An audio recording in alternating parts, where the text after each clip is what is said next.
नमस्कार. लग्नानंतर होईलच प्रेम ह्या सिरियलच्या आजच्या भागामध्ये आपण पाहत आहोत. इथे काव्या शुद्धीवर आलेली असते आणि तिला शुद्धीवर आलेलं पाहून इथे आपल्या पार्थच्या जीवात जीव येतो आणि तो तिच्याकडे पाहतो आणि जोरात डॉक्टरांना, नर्सला सगळ्यांना हाका मारू लागतो. त्याच वेळेला ती त्याचा हात पकडते आणि कोणालाही बोलवू नको म्हणून त्याला सांगू लागते. तर तो म्हणतो का? तर ती सांगू लागते, सगळेजण इथे आल्यानंतर मला सगळेजण काळजी करतील माझी, सगळेजण माझ्याजवळ असतील आणि माझ्यापासून तुम्ही दूर दूर निघून जाल. मला हा वेळ, हा क्षण, हा वाया घालवायचा नाही. माझ्यासाठी एक एक मिनिट खूप महत्त्वाचा आहे. मला तुमच्यासोबत वेळ घालवायचा आहे. मला अजून माझ्या मेंदूला सांगायचं आहे की तुम्ही मला स्वीकारलं आहे. माझ्या मेंदूपर्यंत ती गोष्ट तर पोचू द्या आणि तुमच्यासोबत प्रेमाने थोडा वेळ तर घालवू द्या. असं म्हणत ती त्याच्याकडे पाहू लागते. त्याच्या डोळ्यातनं टिपटिप पाणी गळू लागतं. ती त्याला प्रेमाने ते अश्रू पुसू लागते आणि त्याच्याशी बोलू लागते की मी ह्या क्षणाची किती दिवस वाट पाहत होते. आज तो क्षण आला. तुम्ही माझा स्वीकार केला. ह्या गोष्टीचा मला खूप आनंद आहे.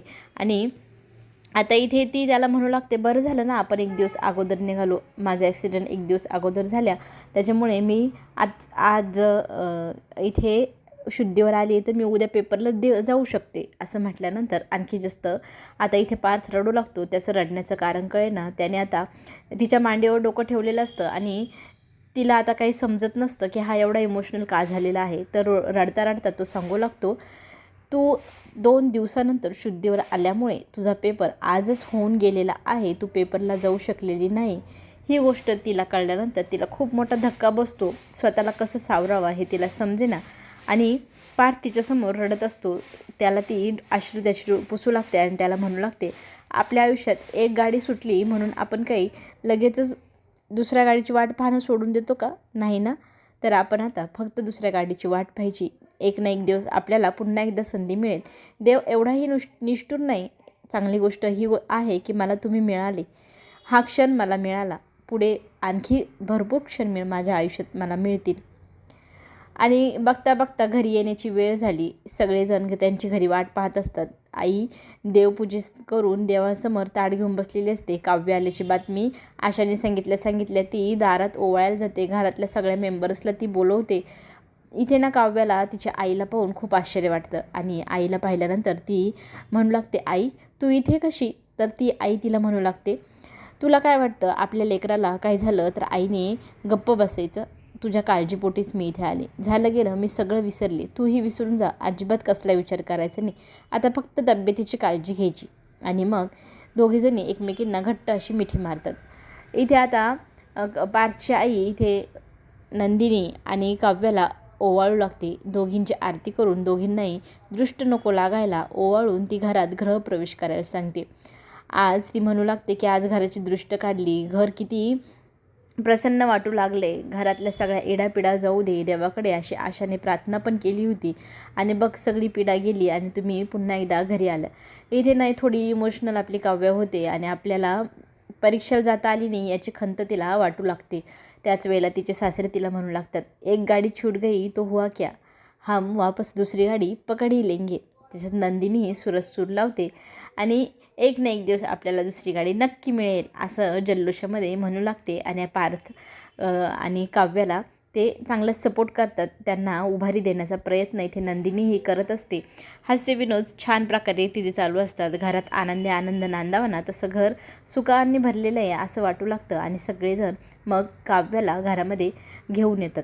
काव्य हळूहळू चालत येत असते. नंदिनीचा हात पकडलेला असतो पण तिला तोल गेल्यासारखं वाटू लागतं. ती खाली पडणार त्याच क्षणाला तिथे पार्थ तिचा हात घट्ट पकडतो आणि मग तिला जाणवतं की त्यांनी तिचा हात पकडला आहे. तर इथे पार्थची आई म्हणू लागते की तू इथपर्यंत चालू शकत नाही तर तू रूमपर्यंत कशी जाशील गं? तर इथे आपला पार्थ समोर येतो आणि म्हणतो, मी आहे ना. आता तो काय निर्णय घेतो सगळ्यांना पाहण्याची उत्सुकता तर होतीच. इथे ज्या वेळेला मी तिला सांगत होतो राहू नको तरी ती गेस्ट रूममध्ये राहिली होती ना. आणि आता तर तिला मी माझ्या आयुष्यात येण्याची नवीन संधी दिलेली आहे. त्याच्यामुळे आज मी आपल्या काव्याचा स्वीकार करतो आणि काव्याला मी स्वतः माझ्या खोलीमध्ये घेऊन जाणार असं सगळ्यांसमोर डिक्लेअर करतो. ही गोष्ट जेव्हा तो बोलतो त्यावेळेला खरं तर काव्या स्वतःवर विश्वासच ठेवू शकलेली नाही की मी जी गोष्ट इतक्या दिवसापासून वाट पाहत होती ती घडली. आणि पार्थ सगळ्यांच्या डोळ्यासमोर आपल्या काव्याला उचलून स्वतःच्या खोलीच्या दिशेने निघालेला असतो. सगळेजण जल्लोष करतात, टाळ्यांचा गडगडाट करतात. दोघंजण खोलीच्या दिशेने जाऊ लागतात. रम्याला मात्र फार मोठा धक्का बसलेला असतो. रम्याने ते दृश्य वरतून पाहिलेलं असतं. ज्या गोष्टीसाठी तिचा जीव इतका आतुर होता ती गोष्ट घडलीच नाही आणि काव्याला संधीही मिळाली. ती पार्थच्या इतक्या जवळ पोहोचली पण. तर तिच्या आई तिला समजत असते की आपण आपलं आयुष्य नव्याने कुठेतरी वेगळ्या ठिकाणी सुरू करूयात. पण इथे रम्या मात्र माघार घ्यायला तयार नाही. ती तर एकाच गोष्टीचा हट्ट करत आहे, मी जेव्हा कुठे बाहेर फिरायला जाईल तर डायरेक्ट हनीमूनला पार्थसोबतच जाईल. हा माझा डिसिजन आहे. इथे तिची आई तिला समजवण्याचा प्रयत्न करते पण ती काही प्रकारे घ्यायला तयारच नसते. आणि इथे बघता बघता खोलीच्या आत एंट्री केल्यानंतर पार्थ तिला चिडवू लागतो, बाहेर नेऊन टाकू सोडू तुला. तर ती त्याला नाही नाही म्हणत असते. तिला तो क्षण पहिला आठवू लागतो. प्रत्येक क्षण तिच्या डोळ्यासमोरून असे एक असे जात असतात. तिला कॉटवर जेव्हा पार्थ ठेवतो ती कपाटाकडे डोकावून पाहते, रूमच्या सगळ्या कानाकोपऱ्यांकडे पाहू लागते. तर हे सगळं दृश्य पाहिल्यानंतर ती मग आठवू लागते की मला आयुष्यात कितीतरी गोष्टी अशा आहे ज्या मिळाल्या होत्या, त्या माझ्या हातातून निसटल्याही होत्या पण मी त्या पुन्हा मिळवल्या. आज मी ह्या खोलीत पुन्हा एकदा आले. तर तो तिला कान पकडून सॉरी म्हणू लागतो. तर ती म्हणते, तुमची यात काहीच चूक नाही. तुम्ही तर महादेवासारखं एवढं कठीण जे काही विष आहे ते तुम्ही प्राशन केलं.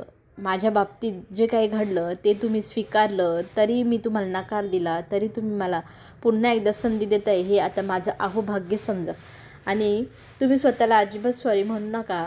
आणि माझ्या बोक्याने ह्या मांजरीला स्वीकारले. आता ही मांजर बघा सगळे कसे स्टेशन व्यवस्थित गाठेल. तुमची साथ माझ्यासोबत आहे ना. तर मी जितक्या संधी गमावलेल्या आहे त्या सगळ्या पुन्हा एकदा मिळवेल. पुन्हा एकदा नव्याने अभ्यास करेल. नवीन पद्धतीने पुन्हा एकदा मला तुम्ही साथ देताय म्हटल्यानंतर मी अभ्यास करून पेपर देणार आणि IPS ऑफिसर होऊन दाखवणार. असं म्हणत ती स्वतःलाच एक उभारी देते. पार्थला पण समजूत घालते की तुम्ही वाईट वाटून घेऊ नका, मी पेपर दिला नाही म्हणून. नवीन संधी आपल्याला पुन्हा पुढे मिळेलच.